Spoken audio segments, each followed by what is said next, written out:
Hello, thank you for joining me today for my presentation. My name is Dr. Ashley Jordan, and I'm going to be talking today about social belonging and how it impacts student class outcomes.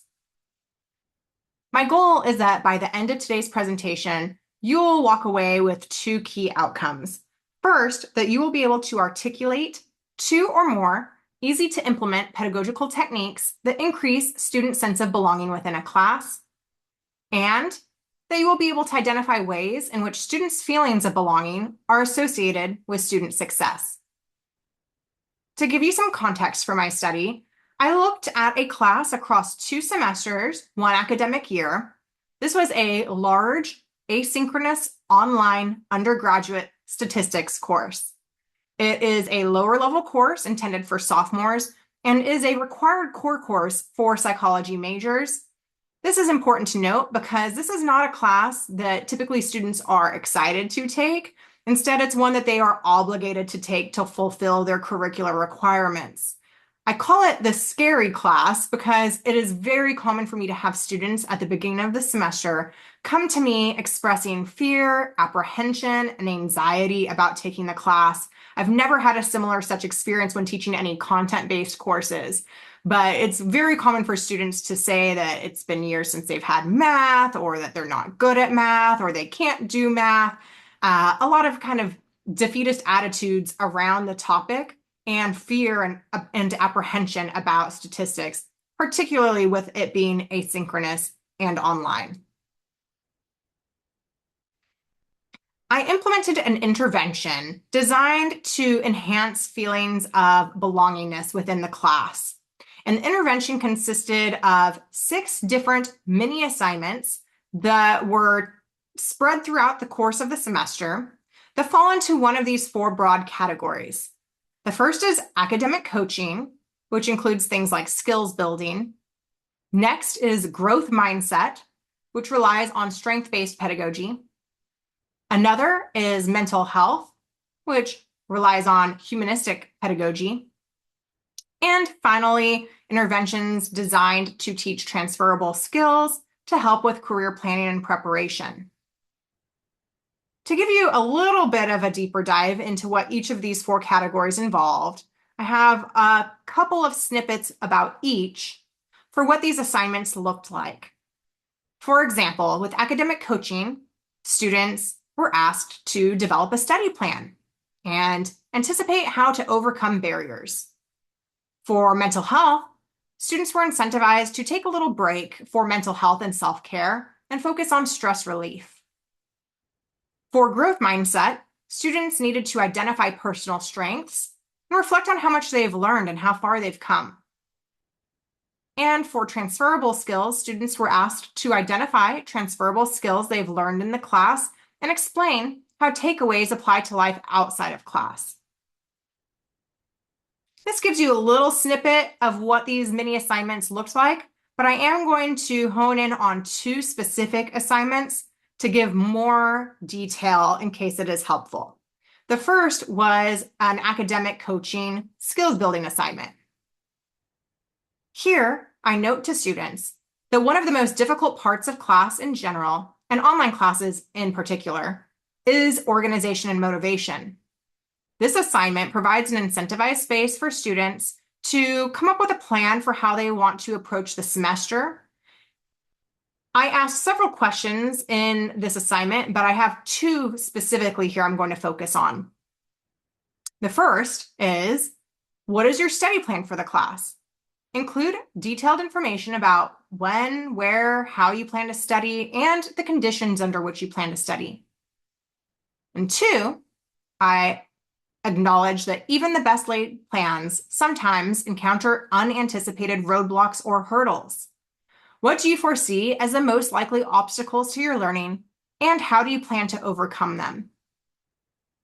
I tie this assignment to larger learning outcomes in the class and also link to research that shows the benefits of goal setting and promoting a growth mindset so that students know that they're getting something out of this assignment other than just, it's not just busy work.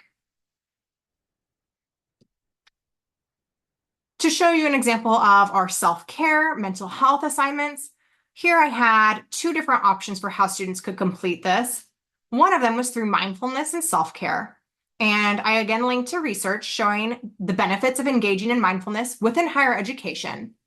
I asked students to take a time out for mental health and self-care and to post a picture of themselves in the discussion forum showing something that they've done for self-care. I give a list of ideas such as writing or journaling, listening to or practicing music, petting a puppy. After they've posted their picture, I ask them to write 1 to 2 sentences about how the activity they've selected helps them to relieve stress. And over here in the top right corner, you can see this in a student's own words, they say, "Hi, this is me coming from a bike ride. I loved it. I was a bit stressed, but after it, I felt so relaxed. The wind in my face, the view, being with someone that I care about and who cares about me. I just felt so grateful for being alive."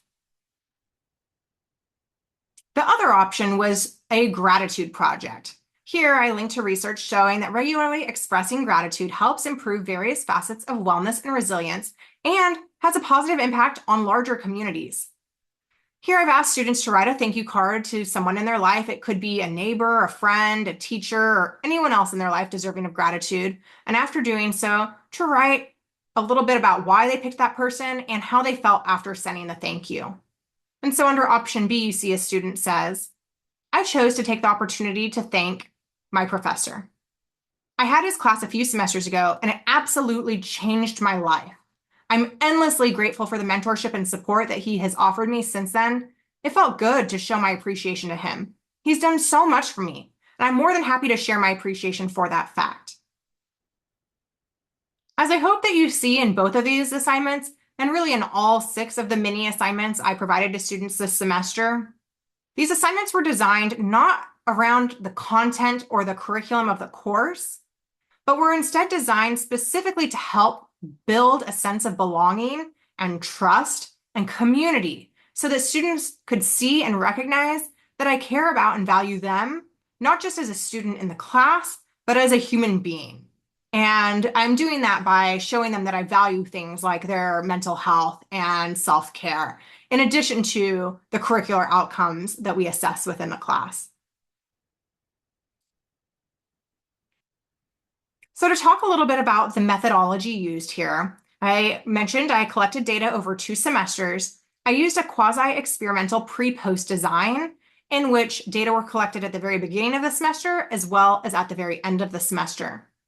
During the time 1 data collection, I had everyone complete a social belonging survey, which was adapted from Walton & Co. in 2007. The original scale focused on a sense of belonging within a larger institution.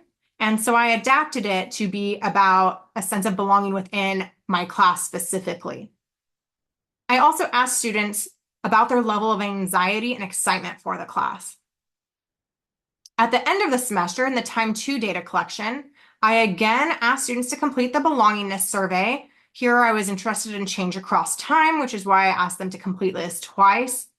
But in addition to that, I also asked students to answer questions about their knowledge, confidence, excitement, time spent on classwork, and expected final grades. If you look at the social belonging scale that I used in the bottom right corner, you'll see that some of these questions were reverse coded. And then after reversing them, I took a mean score for a single mean of social belonging, which then I used to look at change across time in social belonging after the intervention implementation, as well as correlation with these other key variables of interest.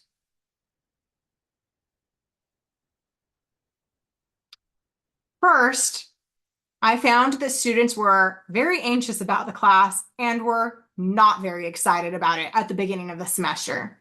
As you can see here, we have a ceiling effect with anxiety where most students are expressing a high level of anxiety. We had a mean of 3.63, a median of 4, and you see that right skew there, or excuse me, left skew there. And then in excitement, we had a floor effect. So we had the exact opposite, whereas there was high levels of anxiety, there's very low levels of excitement. So you see that we have a mean of 2.34 and a median of 2. Most students were high on anxiety and low on excitement to start this class.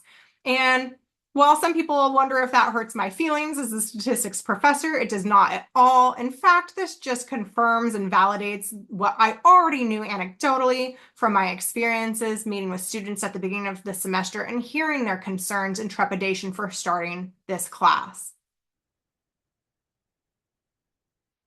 Even in spite of all of that anxiety and the low level of excitement, I found a statistically significant effect of the intervention so that social belonging scores did increase across time from time 1 to time 2. At the beginning of the semester, our average belonging scores for the class was a 4.06. This was on a 7-point scale. By time 2, it had gone up to a 4.51. That reflects an 11% increase in scores after implementation of the intervention, and this was a statistically significant finding. But what I find even more interesting is that this increase was more pronounced for first-generation students. For those who are first generation, meaning they did not have any parent who had completed college, they were the first to be in college, they had a mean belonging score at the beginning of the semester of a 3.92. And by the end of the semester, that had increased to 4.52, which reflects a 15% in increased scores. Again, a statistically significant effect. And what I take from this is that the intervention that was implemented helped benefit everybody in the class, but it was particularly beneficial for students who were first generation. So for some students more than others. And I might posit that first generation students may feel a lower sense of belonging in the beginning of the semester because of the unknowns of being at a potentially new institution, new university, new to the college system, not having anyone who's gone before them in their family. So this is not unsurprising, but it is still important. Next, I wanted to see how social belonging related to these other variables I was interested in. And you can see here in the left column under belonging that there was a statistically significant correlation between belonging scores and knowledge, confidence, excitement, time spent on coursework, and expected final grade. I wanted to note that I say expected final grade here versus final grade because the time 2 data collection was completed in the last week of classes, but that was before final exams. And so while students should have a pretty good idea of what their final score would be, they were not fully released yet. To put this into words, I found that a higher social belonging score was associated with more knowledge, more confidence, more excitement, more time spent on coursework, and a better expected final grade. This is very exciting to me to see how strongly social belonging was correlated or associated with these other key variables of interest in terms of social performance for students as well as academic performance for students.